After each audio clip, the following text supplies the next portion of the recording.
What happens if you sprinkle a handful of wood ash around your lavender plant? Most gardeners either swear by this trick or they've watched it go horribly wrong. There's a very specific reason your lavender might suddenly explode with fragrant purple blooms, or why it could quietly wilt away if you get this wrong. Stick with me because by the end of this video, you'll know exactly what's happening beneath the soil, and you'll never look at your fireplace ashes the same way again. Before we dig in, if you're someone who loves growing thriving plants without wasting money on fancy fertilizers, hit that subscribe button right now. I share simple, science-backed tricks like this every single week, and you don't want to miss the next one. Let's start by understanding exactly what wood ash actually is, because this isn't just burnt wood, it's a surprisingly rich cocktail of minerals that your garden soil is often starving for. When wood burns completely, it leaves behind the mineral skeleton of the tree. All the carbon, hydrogen, and oxygen that made up the living wood burns off as gas and smoke, but the minerals the tree pulled up from the soil over years, sometimes decades, stay behind in that gray powder. That's why wood ash is often called black gold by old-school gardeners, even though it's technically gray or white. The single biggest component of wood ash is calcium carbonate. This can make up anywhere from 20 to 35% of the ash, depending on the type of wood you burned. Calcium carbonate is the exact same compound found in garden lime, which means wood ash acts as a natural liming agent. In plain terms, it raises the pH of your soil, making it less acidic and more alkaline. The second major player is potassium. In fact, wood ash used to be called potash precisely because early farmers extracted potassium salts from it by soaking the ash in pots of water. But potassium typically makes up around 5 to 7% of wood ash, and it exists in a form that's highly soluble, meaning plants can access it almost immediately once it's in the soil. Beyond calcium and potassium, wood ash also contains smaller but meaningful amounts of phosphorus, magnesium, and trace minerals like manganese, zinc, copper, and boron. These are often called micronutrients, and while plants only need tiny amounts of them, a deficiency in even one can quietly stall growth without you ever realizing why. Here's the chemistry in simple terms. Calcium works like a construction material. It strengthens plant cell walls, almost like rebar inside concrete, making stems and roots sturdier. Potassium acts more like a traffic controller. It regulates how water moves in and out of plant cells, helps the plant manage stress from heat or drought, and plays a direct role in flower and oil production. Magnesium sits at the center of the chlorophyll molecule, meaning without it, a plant literally cannot photosynthesize properly. And the trace minerals act as tiny catalysts, kickstarting enzyme reactions that keep the whole plant engine running smoothly. What wood ash notably does not contain is nitrogen. The nitrogen in wood is volatile, meaning it escapes as a gas the moment the wood is burned.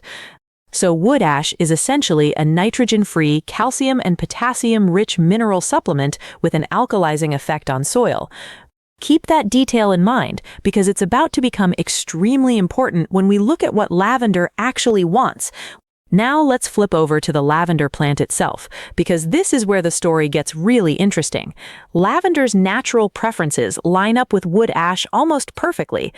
Lavender originally comes from the rocky, sun-baked hillsides of the Mediterranean. Think southern France, Spain, and Italy. Dry, stony ground with thin, alkaline soil and blazing sunshine. Millions of years of evolving in that environment shaped exactly what lavender needs to thrive, and it's almost the opposite of what a leafy vegetable or a hungry rosebush wants. First, and most importantly, lavender wants alkaline to neutral soil, ideally sitting somewhere between a pH of 6.5 and 8.0. Most garden soils, especially in temperate climates with regular rainfall, tend to drift acidic over time. When lavender is planted in acidic soil, its roots struggle to absorb nutrients efficiently, even if those nutrients are technically present in the ground. This is precisely where wood ash becomes so powerful. Remember that calcium carbonate we talked about? It directly raises soil pH, nudging acidic or neutral soil into that alkaline sweet spot lavender craves. Second, lavender needs potassium, but in a very specific way. Unlike leafy vegetables that want constant nitrogen to push out big green leaves, lavender is a flowering, oil-producing shrub. Potassium is the nutrient most directly tied to essential oil concentration, flower bud formation, and that intense fragrance lavender is famous for. A lavender plant with strong potassium levels tends to produce more flower spikes, deeper color, and a stronger scent, exactly the traits that make lavender worth growing in the first place. Third, lavender wants calcium for a completely different reason than most flowering plants. Calcium strengthens the woody stems of lavender, helping the plant resist flopping over in wind or heavy rain, and it supports healthy root development in the well-draining, somewhat rocky soil lavender prefers.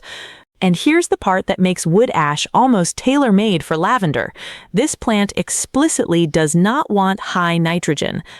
Too much nitrogen pushes lavender into producing lush, floppy, watery green growth instead of the tight, woody, aromatic structure that makes it thrive and smell incredible. High nitrogen fertilizers are actually one of the most common reasons home gardeners accidentally kill or weaken their lavender plants. So when you connect the dots, wood ash brings calcium, potassium, and alkalinity. With zero nitrogen, you're essentially looking at a custom-built mineral profile for exactly what lavender wants.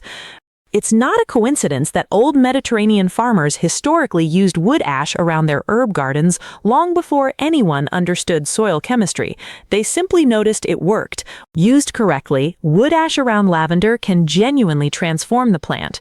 Gardeners commonly report sturdier stems, more vibrant purple blooms, a noticeably stronger fragrance, and better resistance to the fungal root rot that so often plagues lavender grown in acidic, moisture-retentive soil. Because wood ash also has mild pest deterrent properties, some gardeners notice fewer soft-bodied pests like aphids and slugs bothering their plants after an application. It's a low-cost, natural way to correct soil chemistry that would otherwise require store-bought lime and separate potassium fertilizers. But, and this is the part most tutorial videos skip over, wood ash is not something you can just dump on generously and walk away from. This is a concentrated, fast-acting mineral input, and lavender is a plant that's remarkably sensitive to overcorrection. If you apply too much wood ash, or apply it too often, you can push your soil pH too high into territory that's actually alkaline enough to lock out other essential nutrients like iron and manganese, causing yellowing leaves even though the soil looks fine. Because wood ash is so soluble, applying it right before heavy rain or overwatering can create a sudden salt spike around the root zone, which can chemically burn young or shallow roots almost overnight. This is especially dangerous for lavender growing in containers, where there's no large volume of surrounding soil to dilute the effect. Applying wood ash directly against the base of the stem rather than around the root zone can also cause stem burn, sometimes visible within just a few days as blackened or shriveled bark at the soil line. And ash from certain sources, like charcoal briquettes, treated lumber, or ash mixed with plastic or glossy paper, can introduce toxic residues that no amount of its natural branding will make safe for your plant. The line between this transformed my lavender and this killed my lavender really does come down to quantity, timing, and technique. So let's make sure you land firmly on the right side of that line. Here's exactly how to do this the safe, effective way. Step 1. Source clean wood ash. Only use ash from untreated, natural hardwood or softwood. Think oak, maple, birch, or pine from a wood stove, fireplace, or outdoor fire pit. Never use ash from charcoal briquettes, painted or treated wood, or any fire that included trash, plastic, or glossy paper. Step 2. Let the ash cool completely and sift it. Run the cooled ash through a simple garden sieve or even a kitchen colander to remove large chunks of unburned charcoal or debris. You want a fine, powder-like consistency. Step 3. Measure carefully. For an established in-ground lavender plant, you want no more than a half cup of sifted wood ash per application per plant. For a container-grown lavender, cut that down to just 1 to 2 tablespoons. Containers concentrate the effect dramatically. Step 4. Decide between dry application or a diluted ash tea. For dry applications, sprinkle the measured ash in a ring around the plant, starting at least 4 to 6 inches away from the base of the stem, extending out to the plant's drip line. That's the imaginary circle beneath the outer edge of its foliage. Never pile ash directly against the stem or trunk. Alternatively, for a gentler, faster-acting option, make a wood ash tea. Mix your measured amount of ash into 1 gallon of water, stir well, and let it sit for 24 hours, stirring once or twice. Strain out the solids and use only the liquid. Pour this diluted solution slowly around the root zone, again avoiding direct contact with the stem. Step 5. After dry application, lightly work the ash into the top inch of soil using a hand rake or trowel, then water it in gently with about 1 liter of water so the minerals begin dissolving and moving down toward the root zone. Step 6. Observe your soil pH before you start, if possible. A simple, inexpensive soil pH test kit or meter takes the guesswork out of this entirely. If your soil already reads 7.0 or higher, skip the wood ash altogether or use only a token amount. Your lavender doesn't need more alkalinity at that point, and adding it could tip things too far. That's it. Simple, controlled, and precise. Exactly how you want to treat a plant this sensitive to overcorrection.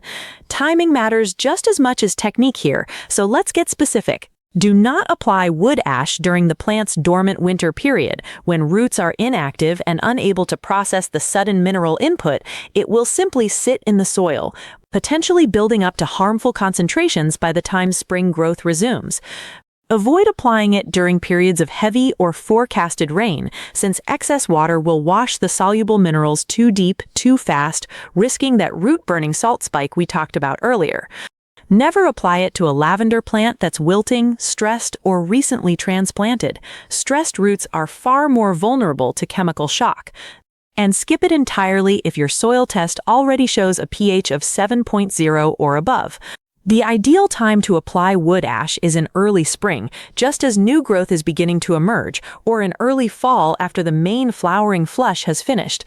At these points, the plant is either gearing up for active growth or preparing its root system for the following season, meaning it can actually put those minerals to use rather than letting them sit idle. Choose a dry day, ideally with no rain forecast for at least 24 to 48 hours afterward, so you control exactly how the minerals move into the soil through your own watering rather than a downpour. As for frequency, this is not a weekly ritual. Because wood ash builds up cumulatively in soil, you should apply it no more than once every 8 to 12 weeks, and realistically, most in-ground lavender plants only need this treatment once or twice per year total. Container plants should be treated even more conservatively, once every 3 to 4 months at most, with close attention to how the plant responds before repeating. Always retest your soil pH before a second application. If it's climbed close to that 7.5 to 8.0 range, hold off entirely and let the plant grow into its current soil chemistry for a while longer. So how quickly will you actually see something happen? In the first 3 to 5 days, don't expect dramatic visual change. This is a slow mineral correction, not a fast-release fertilizer, and that's exactly why it's gentle enough for lavender. By around 2 to 3 weeks, especially if you started in early spring, you'll typically notice new growth coming in tighter, more compact, are at a slightly deeper silvery green rather than pale or yellowish. This is usually the first visible sign that the pH correction and potassium boost are taking effect. Around the 4 to 6 week mark is where things get exciting. If your lavender is heading into its blooming season, you'll often see noticeably more flower spikes forming, sturdier upright stems that don't flop under their own weight, and if you brush your hand across the foliage, a stronger, more concentrated fragrance releasing from the leaves themselves.